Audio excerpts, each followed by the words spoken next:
Hello and welcome. My name's Bradley. I work here at InBody, and we're going to go beyond the scale today and dive into the world of our community pharmacies. And we're going to look at how they found success using body composition technology.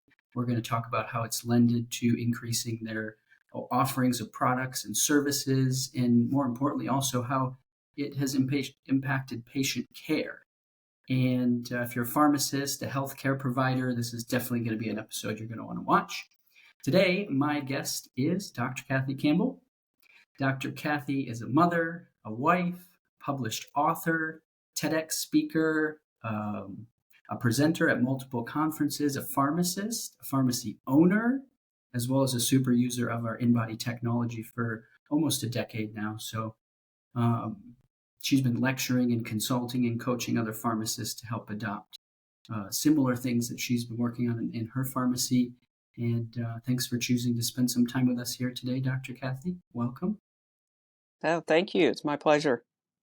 Yeah, you've been an amazing advocate for us in the pharmacy space. And I think I enjoy our conversations both personally and professionally every time we meet. So I'm excited to have a chat here and see what kind of good value we can bring to the space of people that are using InBodies now or would consider using InBodies in the future. So hoping to go through three parts, just more about like who Dr. Kathy is and her mission, your experience with the InBody and how it's impacted your patients and your programs, and then zoom out a bit and talk more about the pharmacy industry as a whole and where that's going. So hope to pack a lot of value into this episode here today. Tell me, what's your mission? What makes Dr. Kathy tick? You know, it's a great question, and I think it's one everybody should dwell on. Why are you here? And, Bradley, I'm here for you to have a great life. I'm here for all my patients to have a great life. I get one of those too. And what I know is health is foundational to that. I utilize my skills, talents, knowledge, pharmacy to facilitate and problem solve, to facilitate and support people's health and well-being. Um, Ultimately, I want all of us to live a rockin' life for a long time. And as a pharmacist, I'm uniquely situated to be able to facilitate that. And I've been doing it in my community for 32 years. I love it. It's a great place to live. There are definitely certain challenges, but it really is a great community-based, loving practice that I get to help people be well. And so that really is what I'm here for. I love that. Is that how you felt when you first got into pharmacy? Take me back to the early days. Was that what you were hoping to achieve when you became a pharmacist? And has that changed over time a bit?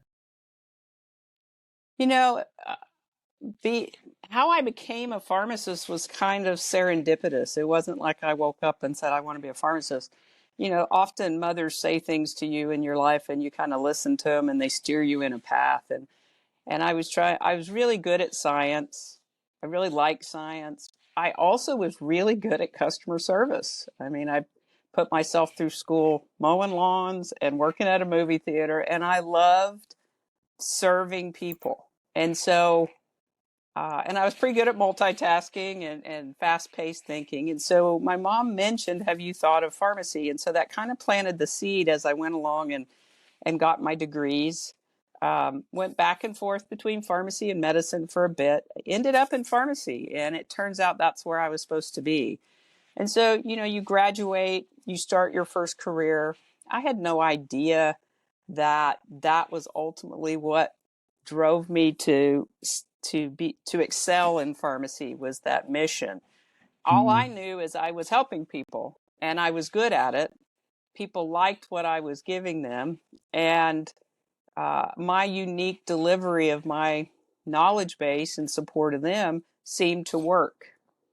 Um, and I also really like science, and I liked thinking about their challenges and solving their problems. And so I guess it was at least a decade into my career, I realized I'm a problem solver. I'm very creative in how I solve problems. And my creative palette is science and pharmacy and cooking up prescriptions or solutions. And so I just Mm-hmm. come from a very unique point of view to help people solve their problems. And the problem really is health and well-being. And I liked preventing illness. I liked encouraging people to get the best outcome of their medications, or better yet, not need them at all. And Mm-hmm. that really is how I evolved to the rest of my career. So I'm 57, been doing this 32 plus years, probably got at least another 20 in me, maybe. Is the rest of my career is going to be helping people not need medications and to delay the onset and progression of disease. And so when that's your point of view, you do things a little differently, you have different conversations, you buy different products, you utilize different technologies. And that's somewhat how the InBody came into my sphere, because I knew if I wanted to keep people well, especially these people I had aged with, starting at Mm-hmm. 25, we were all aging. And I knew the research on aging was about muscle and sarcopenia. I knew those were critical pieces of aging well. And if you couldn't measure it, you were guessing. And so really it all started with that loving to help people solve their problems, and then developing these deep therapeutic relationships over time, where I did not want these people and these people I cared deeply about to be sick. And so how could I solve their problem of being sick in the future? And those Mm-hmm. became the anchoring problems I began to solve for people. And you found that muscle was one of those things. It was like a indicator of someone's overall health. Yeah, that's what the research says. Right. I love science. Remember that. I chew up articles. I mean, everything I do is science informed. Now, I think what's a little unique is that I like reading all kinds of science. I like the evolutionary science. I like the nutritional science, not just the pharmaceutical, pharmacology, medicinal science. I'm looking at basic functional science and then extrapolating what can we do based on that science that will make a difference. Sometimes I'm not against medications. Goodness, I am the expert with medications. But I am really against people needing them. If I can do anything to preserve their function such that medications aren't necessary to have them go forward. Um, Yeah. It's like if somebody is under muscled, for instance, and we're able to build more muscle in their body, what kind of impact would that have on their overall metabolism, and would they still need the medications that they're on? well, the research suggests that muscle, the presence or the absence, is a precursor to many chronic diseases. Probably one of the ones I see the most is diabetes. And I started reading research about diabetes being a mitochondrial dysfunction disorder, right? So the mitochondria live within muscle. For about 90% of them are within muscle mass. So if your body has to cannibalize itself and diminish the muscle, then you literally are dismantling the assembly lines of life. You do not have as many factories to process sugar, and the sugar tends to be a lagging indicator of this dysfunction. So, having and preserving muscle is a critical thing for aging well. That's one example. There's a lot of examples with regard to osteoporosis. There's examples regard to dementia. So, to me, I think it all boils down to, can you make ATP? Do you have enough homes, enough factories that are able to process? And if you have low muscle, it is an indicator of the answer is likely no. It sounds like that in some senses you have kind of an unconventional pharmacy in a way. Can you take me through, like, if I walk into your pharmacy, what is it? What do I see? What kind of things are there for me to access in your pharmacy now? And I guess, would you still even call it a pharmacy? That's a good question. It's evolved over the years. I've been in this one location since 2001, so we're at 23 years. Again, my facility facilitates health at any stage. When I say I want you to have a great life, if you have stage 4 cancer, I want you to have a great life, right? And I'm here to facilitate at any stage you having a great life. So my pharmacy has a lot of solutions to that. I have a lot of daily aids. So, you know, traditionally a pharmacy, you think dispensing, and I have that. It's a smaller part of my footprint, but I can do all traditional dispensing. I also have a compounding lab. Why? Because sometimes that's the only way you can solve problems is to customize medication. Mhm. And the pharmacist has been doing that for thousands of years. And often that's the only way to fully create a customizable solution. Now, medicine has kind of tried to shift from that, but the reality is each of us are unique, and sometimes that's the only way to fully provide care. So I have a compounding laboratory. um, Again, it's a very creative way to solve problems, and so I really appreciate and love my compounding. But then the rest of it, I have, like, I'm in my consulting room. So I have a pretty dedicated space where I do a appointment-based consultation model. So patients can pay me as their chemistry expert, as a pharmacist, to help them coordinate the chemistries going in their body. It's not just medicines, but it could be supplements, it could be nutrition, it could be toxins. And as a pharmacist, we are trained and tasked with the management, creation, selection, and optimization of medications within the body. So that's what I love to do, is to help people optimize the therapies that are in their body. So a big chunk of my day and a big chunk of this part of my practice is in a consultation form where I just look at their big bucket of stuff. I look at their labs, I look at everything going into them and see how we can optimize that. And then the rest of my pharmacy has a lot of solutions. So my front end has aids for living. I have some, bath care. If people need help with that, walkers, I have a bit of that. But more and more, I've been going to cooking and helping people with the nourishment side and the cooking part of health and well-being. Cool. I have my own supplement line. I actually have a very big dedicated of pharmaceutical grade supplementation. I have my own line of supplements as well as salts and spices and foods to try to help them achieve the nourishment that they really need to get in. Basically, we have an epidemic of plant and movement deficiency. So anything I can do to help people consume more of the nutrition they need for their body to work, I feel that's part of my task. The other piece is medications only work as an adjunct to diet and exercise. And so as a pharmacist, I just took responsibility for assisting patients in fully optimizing the whole spectrum so that the medications can work and they can work in lower doses. And what I have found over my career that led me this way is the medications were not working, and they would get more and more and more with more side effects and more negative outcomes. And that was not the game I was up to for the people that I cared about. And so I started working more on the food side. I have my front end on wheels. So at any time, I can spread it out and put 25 to 30 people in the front and have a class. And we do that Wow. pretty frequently. So that's nice to have that. But again, I've kind of curated my pharmacy experience. So what I'm calling it now is a wellness pharmacy. And I am a clinical wellness pharmacist.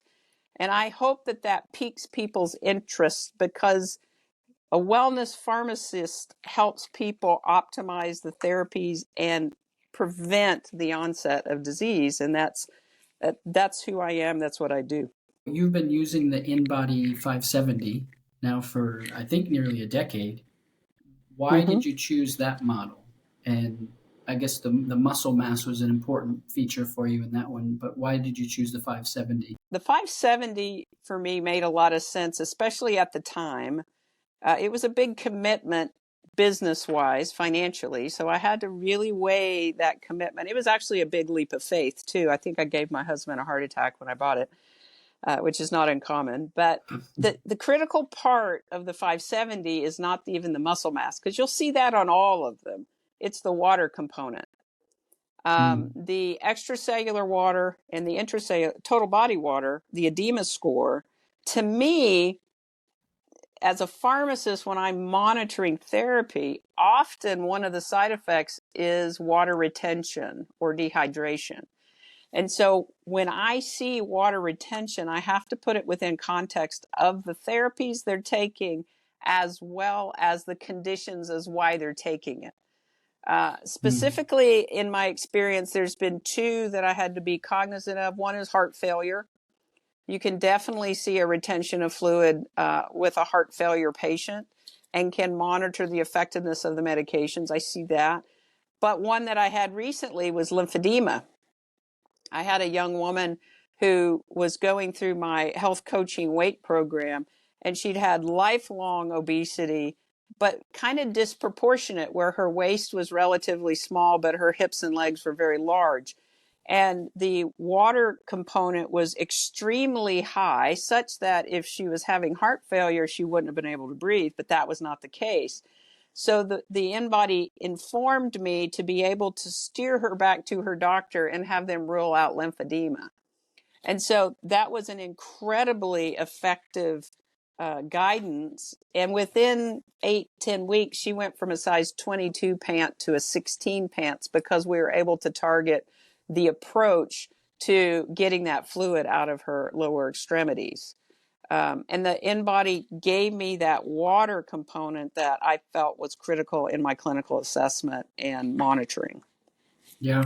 For those who are listening, the InBody shows a total body water score, intracellular water, which is the water inside the bones and muscles, and then extracellular water would be in your blood and your skin and your lymphatic system. And we have the ability to show that as a whole body score, as well as break it down even by segment, so we can see that for each arm and leg and trunk.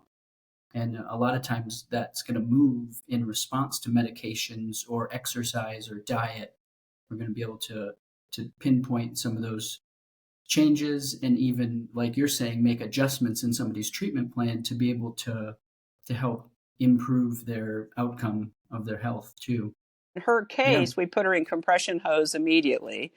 So we started a compressive, but we also educated her. She had such shame around her lower extremities and their deformity.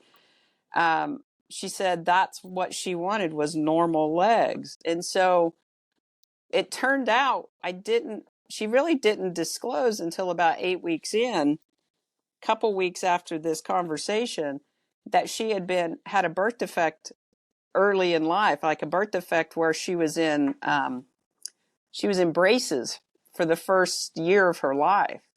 And it's quite possible that led to a defect in her lymphatic system and caused her lifelong extremity obesity. Then she starved herself her whole life, because everywhere she went, she was told to eat less. And she was shamed about that lower extremity. And so when we got her well nourished, everything changed for her as far as her shift. And a lot of it was because now she was empowered and now she understood. And so the machine just gave me critical insights to be able to lead her on that path. And boy, that's fun. Yeah. I know one of the outputs on the InBodies is the basal metabolic rate, and you were just saying that she was probably under eating. Tell me more about how you include the basal metabolic rate in that conversation when you're consulting with somebody like this. Sure, it is one of the things I use very commonly. Now, I actually think the calorie conversation is woefully wrong. It's not the calories that count, it's the chemistries that count. But the calories give me a clue as to a minimum need. Okay.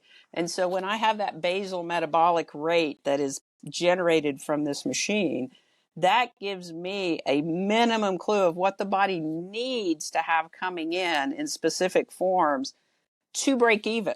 I tell people, this is not running your life. This is not doing a marathon. This is staying warm and breathing. This is minimum, right? And if you eat below that minimum need, it will throw your body into an oh no mode, like alert. And it will cause the body to appropriately adapt, conserve energy, possibly lower its expenditure. It will have a lot of adaptations. And one of the adaptations, let's stop burning anything.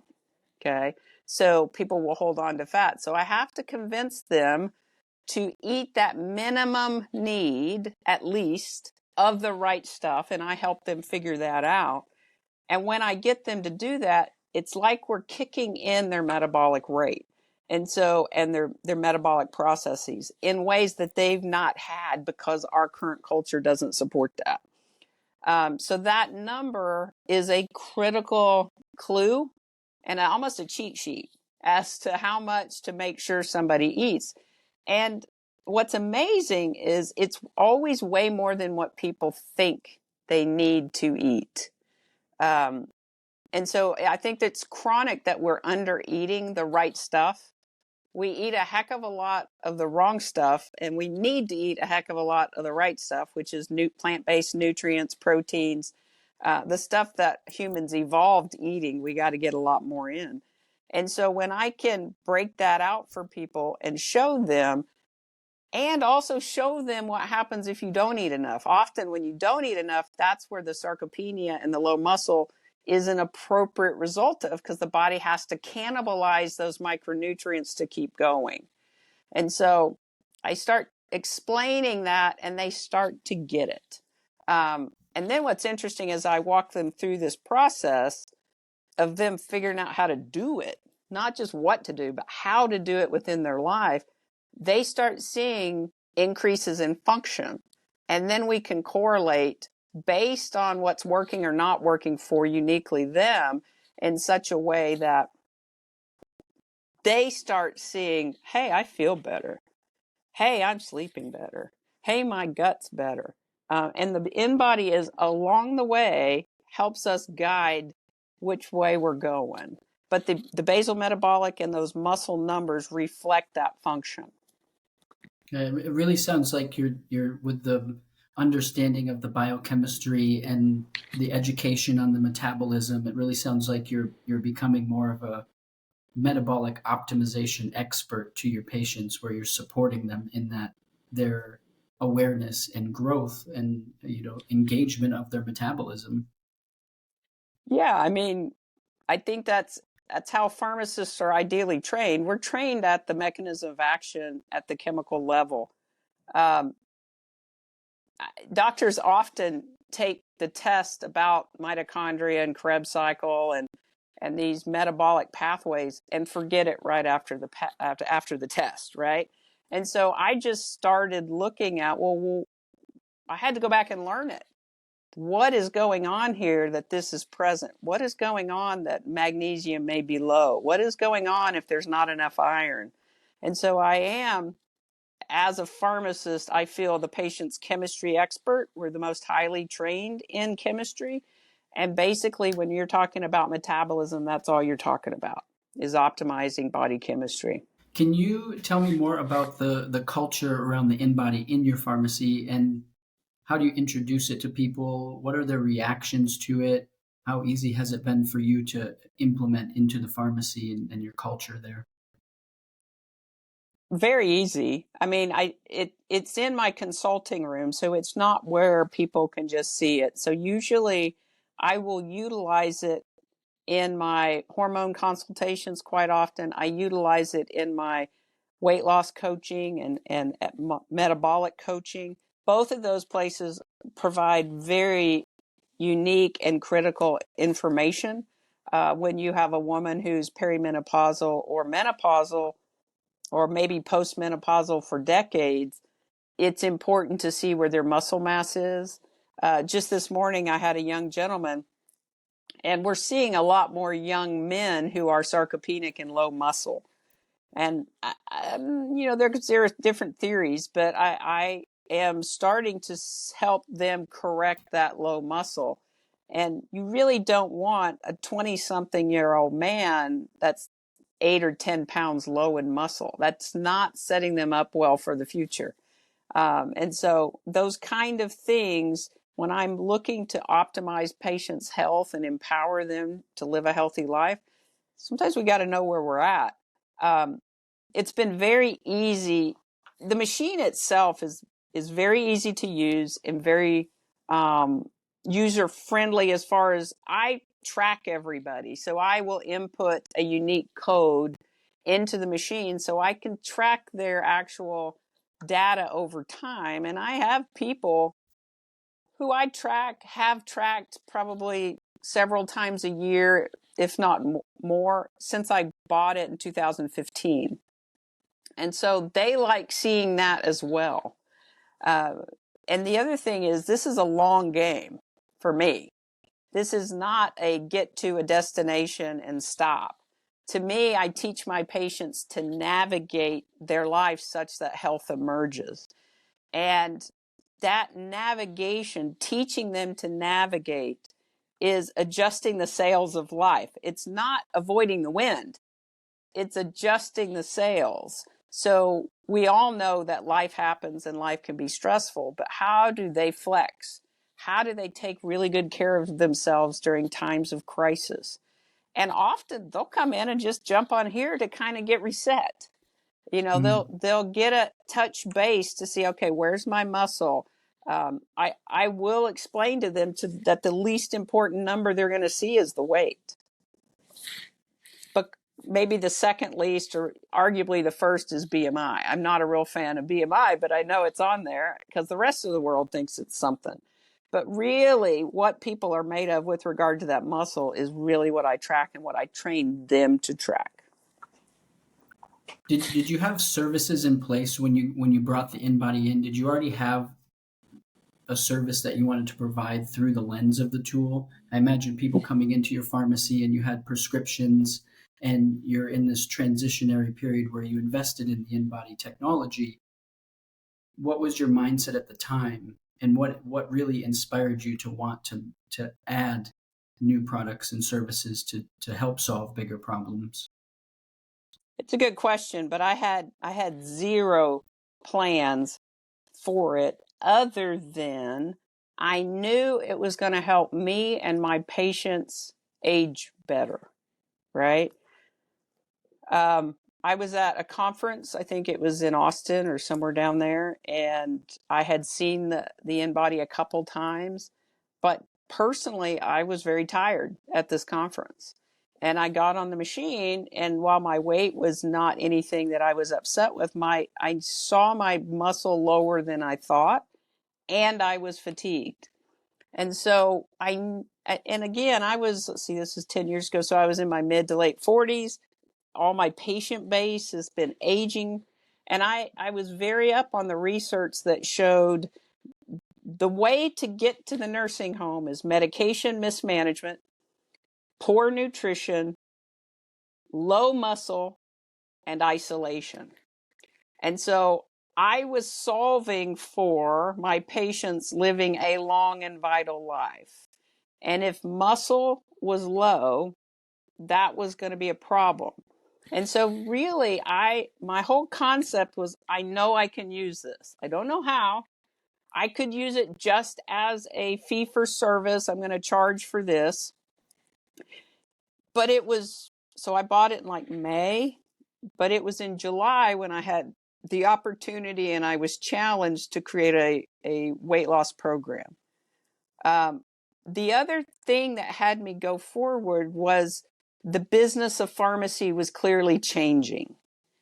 And I was not interested in having my patients take more and more and more medications and me losing money on those medications. So I knew the business model of pharmacy was one that was not aligned with my mission. Again, I'm the expert with medicines. I'm not against them, but I didn't see that keep going the way I was going was going to work out right. So I had to create a different, and I was in that mindset. I was seeking solutions for the business as well as health. And when I committed to this, I had no vision of what was going to happen other than I knew I was going to go in that way. And then, good Lord, universe said, all right, Kathy, let's do this next. And then I had the InBody in place when I was challenged to create a weight loss protocol. I happen to have a lifetime study of weight and weight loss. I've been morbidly obese and have been studying that my whole life as a family that is morbidly obese. And so I had a lot of information. And so it was in October that I launched my weight loss protocol and marketing strategy.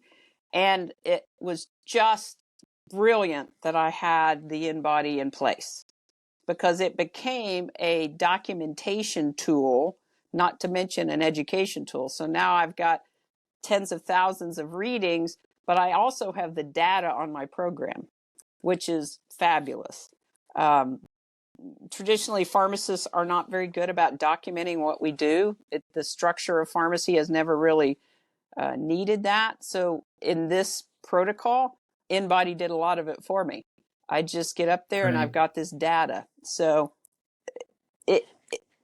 my goal was for people to be well. I had the InBody, I committed to the InBody, and then I started the business model where that was going to leverage out. And I was able to create a lot of new clinical revenue because I had that and I was going in this new direction. The body composition can be important to set a baseline for somebody and show their progress over time, even if it's just the changes that are happening through the medication lens. But if now we're adding a weight management and a pharmacy-led health weight service there, how is the InBody contributed to a data-driven approach for you? Well, it definitely informs us if what we're doing is working. And I think one of the things I do uniquely that you may or may not have in your other places is the drugs. I am monitoring the direct effect of the drugs on the body. Now, the hard part is it the drugs? Is it the stress? Is it the food?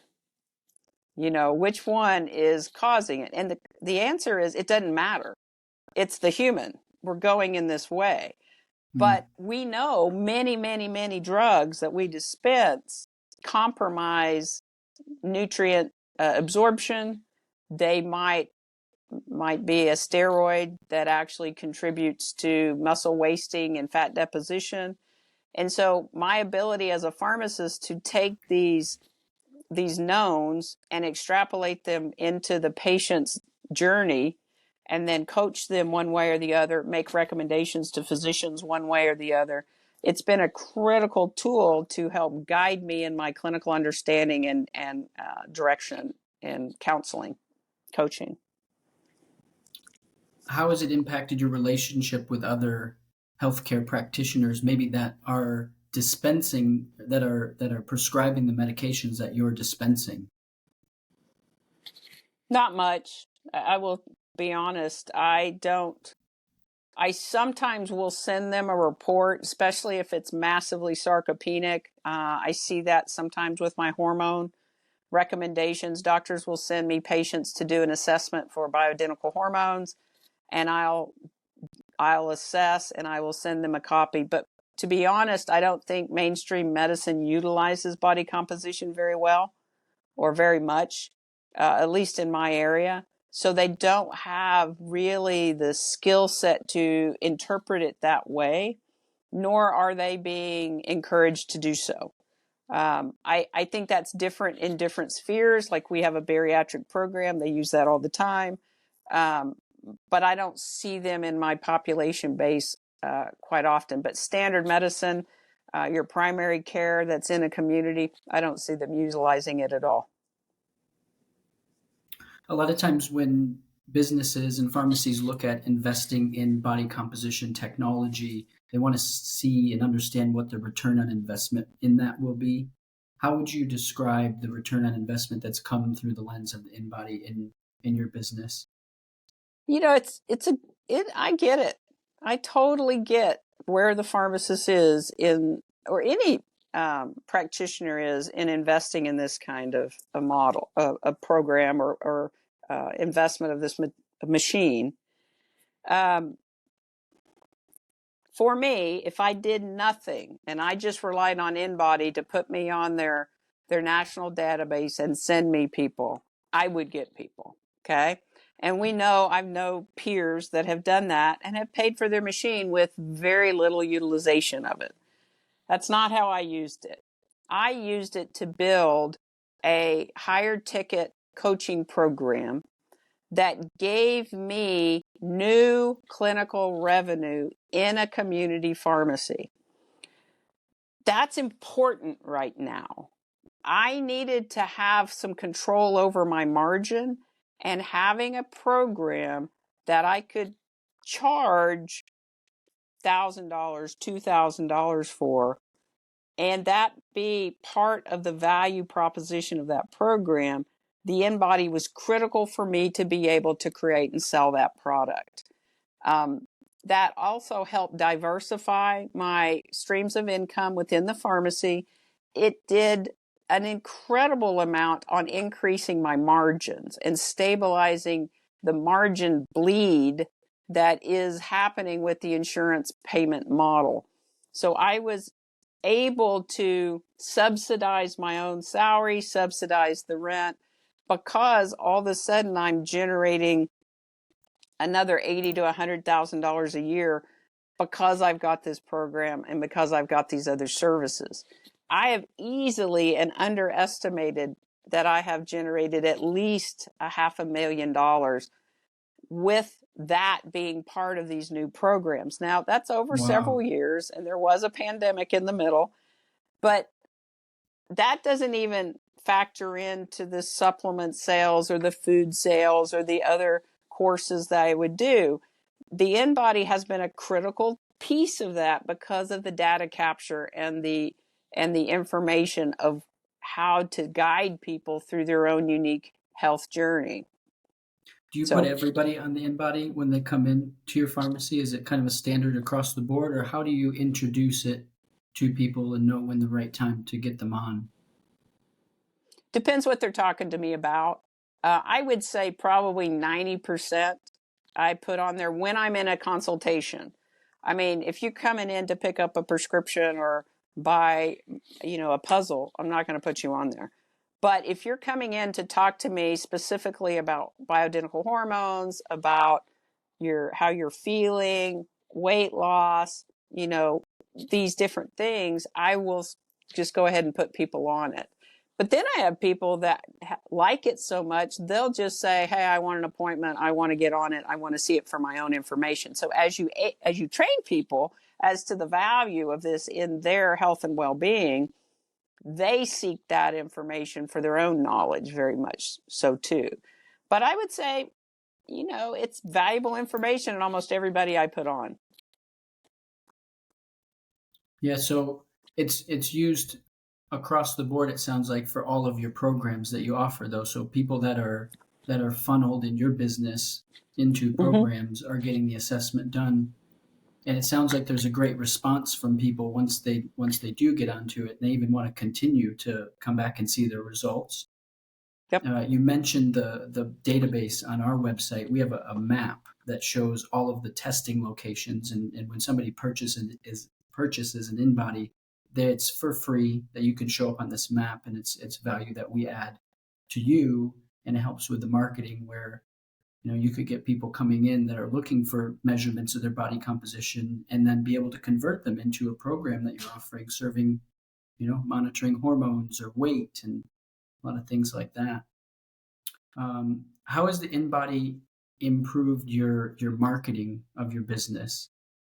Just did my book signing event, and part of our giveaways were some InBody testing appointments and stuff like that. So there definitely is a value add that you can utilize from a marketing standpoint, relatively low expense, but a good return. And but I think the critical thing it does is it brands me as a clinician. When I'm talking to somebody about their health and well-being and the results from this machine, it's very different than if somebody with not a clinical point of view is actually discussing that with them. Because I can discuss it with them from the pharmacist clinician's point of view, I can educate them and brand myself as important to their care, as a partner in health with them as they go forth. The new model is really a health team. And I'm a huge advocate that if you're putting any chemistry in your body, you should have a chemistry expert or a pharmacist on board. And so when I discuss this with patients, I'm actually branding myself as part of their team, part of their expert council for them to make the best decisions about their life and their health, and that this machine contributes that information to their journey. It really sounds like you see a transition, I think, in the identity of a pharmacist in the patient's life. How is that changing in your perspective? Well, I think the pharmacist has always been critical to the health and well-being of a community. Now, that's changed the last 20 or 30 years because of the way insurance has kind of hijacked the prescription. But if you look at where people routinely are super agers and they live to be over 110 or over 120, if you look, one of the common things is that they always have access to healthcare when they need it. And almost 100% of the time, that access is a pharmacy and a pharmacist. And in the United States, that's kind of being dismantled. So I'm just honoring enough to say, no, I'm important. And I'm important to people having access to me and my knowledge and my care so that they can age well and they can turn into those super agers. But around the world, pharmacy and pharmacist is the first line. It's where people go. And often the solutions are customized as a compound, and often they're alternative. In the United States, that's kind of been hijacked, and I'm just not willing to allow that for my patient population. I wonder, for a pharmacy and a pharmacist who's thinking about transitioning their pharmacy, maybe from just dispensing prescriptions into adding other products and services and offerings. What do you recommend to help this person see that opportunity? It is a challenge, and it is a challenge that has to be overcome. And I think one of the biggest challenges is just the inertia of our day and the inertia of the current business model taking all of our time. And I had to deal with all of that. So I think we have to focus on margin producing activities.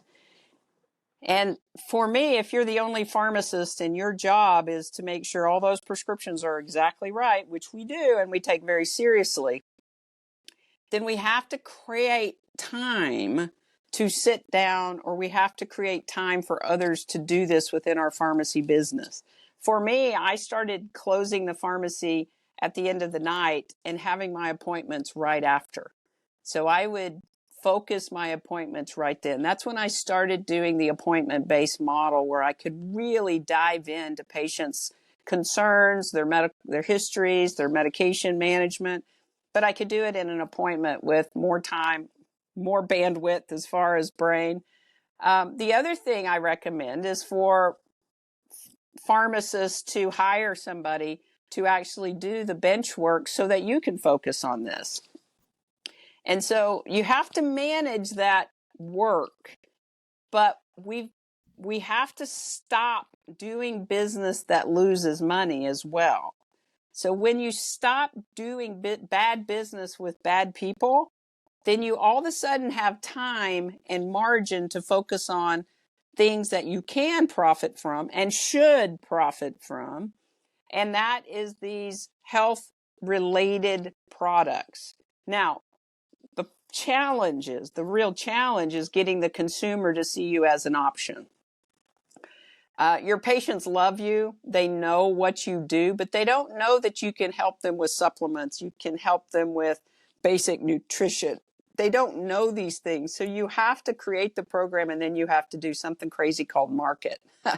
You have to tell the world that you can help them. And traditionally, pharmacy is pretty weak at that. I was very weak at that. So I had to hire people to help me get the word out. I knew I could help them. but I had to do the business piece that had a professional marketer get the word out in the narrative that I am the best person to help them with this.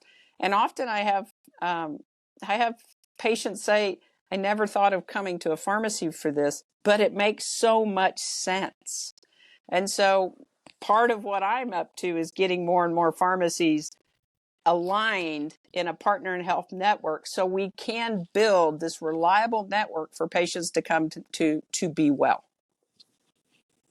Tell me more about how you market your service in your community like that. How do people find out about you other than coming into the pharmacy? Well, first you get clear about your message, okay? And then you just talk. That's one way. I started investing in getting out and building relationships outside of my business. Traditionally, pharmacists never left the pharmacy. Everybody came to us. But I Right. had to invest on going out, participating with the Chamber of Commerce. That's been a big one. Talking and advocating for my patients at the state, federal, and level to legislators, because that's a critical piece of this. I started, podcasts. I I create programs and then I email market or I Facebook, social media. I'm not saying I do any of it great, but I do a lot of things to try to communicate the fact that I can help you be well. And these are the products that I sell that will give you access to me. And that's important. And then probably the biggest one is word of mouth. I have a lot of great word of mouth because I've taken care of a lot of people for 32 years. And then I do a referral bonuses for some of that. I just had a lady walk in the pharmacy yesterday, started a program, and she's an hour and a half away. But she came specifically to talk and join that program. So Sam Walton used to say 50% of his marketing dollars were wasted. He just didn't know which 50%. And so the key to marketing is doing it, getting your message and your narrative really solid. And if you've talked to me very much, and if the pharmacists know me at all, they know my mission. They know who I am. That's solid. Then just keep saying it. Keep saying it. What do you think prevents more pharmacists from going in this direction and adding more proactive healthcare solutions or metabolic support for their patients and hormone and weight management? What stops them from doing that? I think some of it's inertia. I think some of it is identity. We don't see ourselves as that being our role. I think that's changing a little bit. I hope to change that. I think we're also very isolated, and what we have done forever has worked, and it's not working anymore. So it's a new journey. But when I can empower pharmacists to take their knowledge base and shift it just a little bit to start looking at these mechanism of actions of nutrients and even deeper into the drug mechanism of actions, they get it. The hard part is building the business model around it. And pharmacists traditionally, the business model was very clear. We didn't have to innovate and we didn't have to market, but that is not the current state of the world right now with regard to industry and for selling. I think the future of pharmacy is not about transactions, it's about relationships. And these deep therapeutic relationships are going to be the future of pharmacy. Yeah, I believe that. Yeah, speaking of the future of pharmacy, you were recently invited to join the Accreditation Council for Pharmacy Education.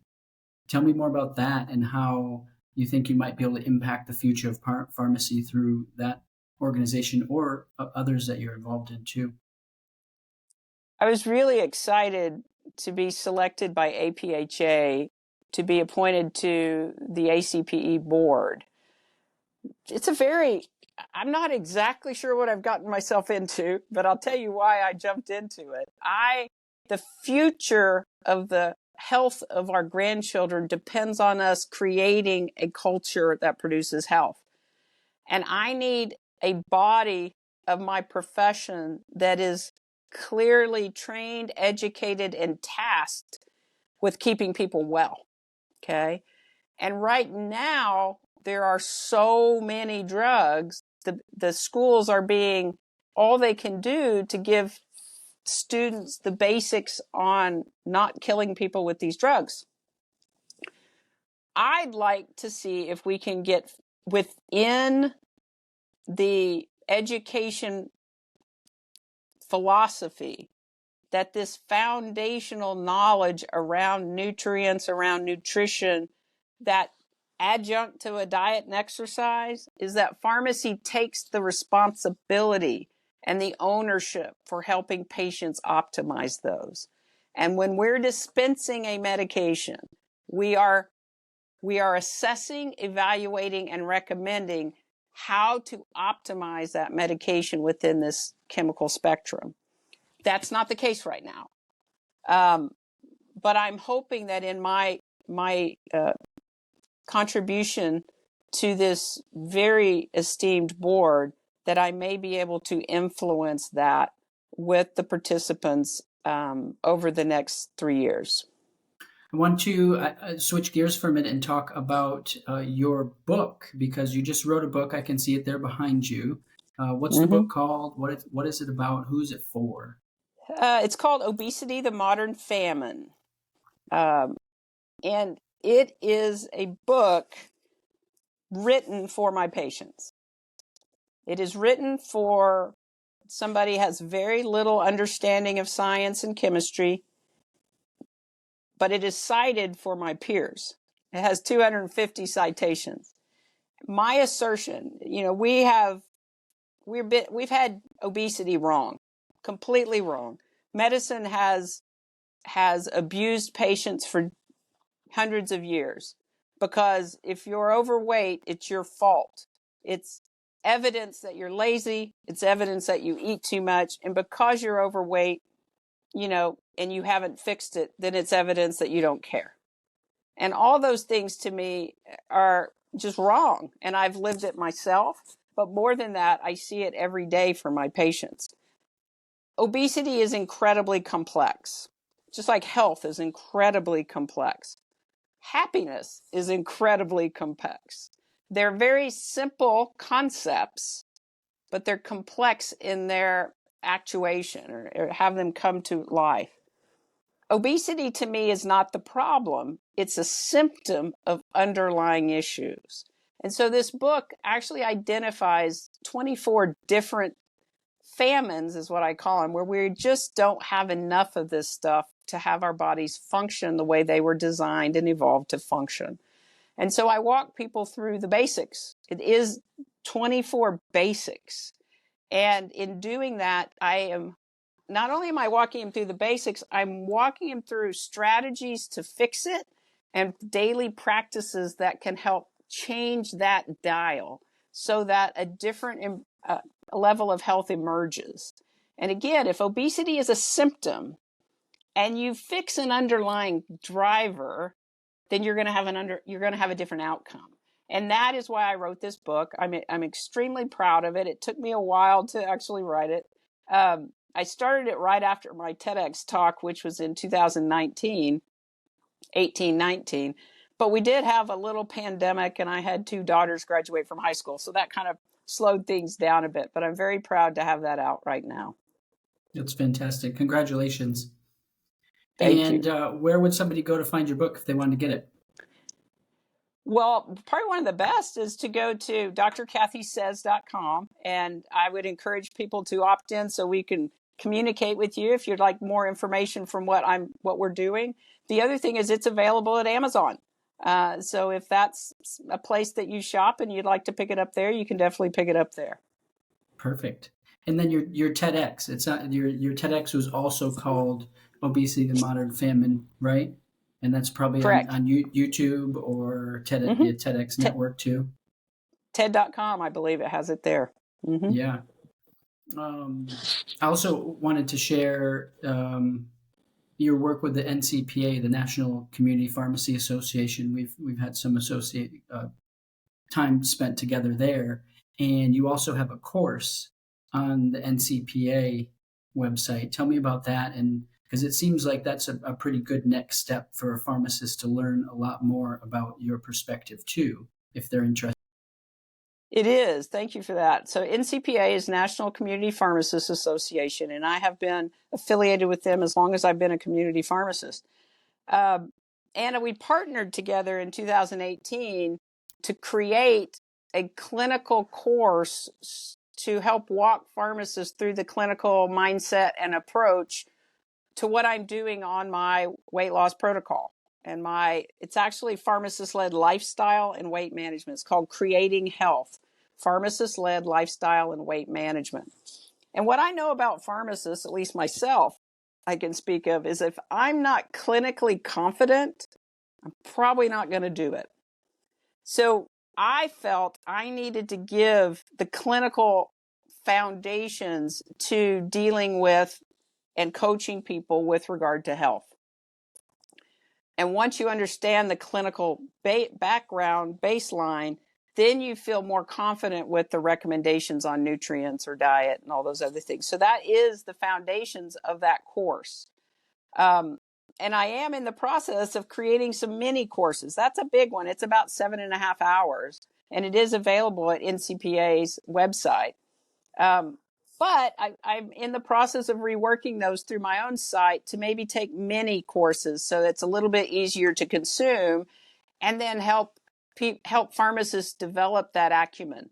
And it's an acumen that's specifically targeted to action, to help patients do and empower patients and have the clinical background and insight to make that, to change those dials, as I say in the book.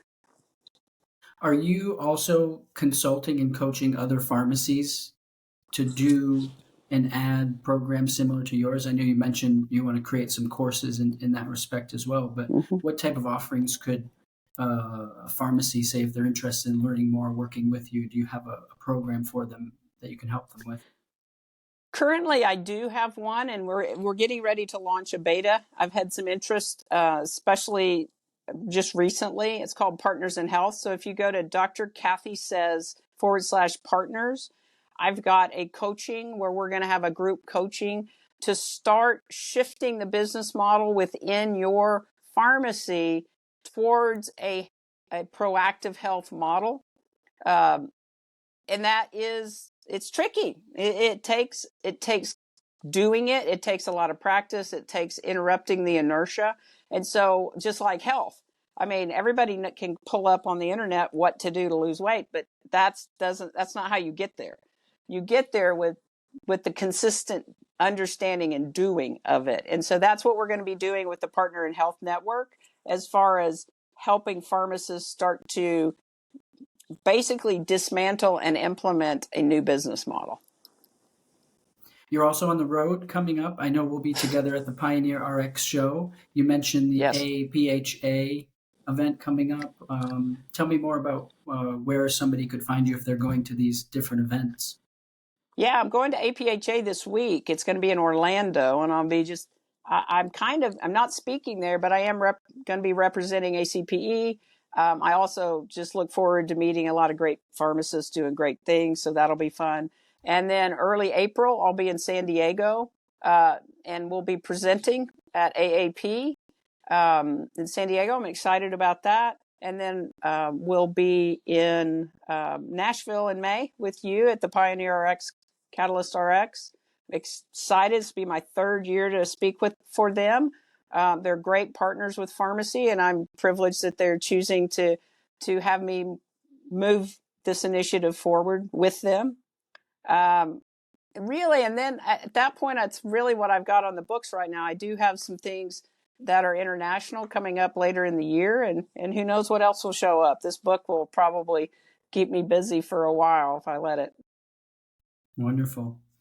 Well, if people are interested in learning more, there's a lot of different options to follow up with Dr. Kathy there. If you want to learn more about InBody specifically, we've got a special offer for anybody coming through this podcast and connected with Dr. Kathy. If you go to learn.inbodyusa.com/Dr. Kathy, it'll take you to a landing page, and one of our team will reach out to you and teach you about our offerings, and we'll give you some special bonus items for coming through here.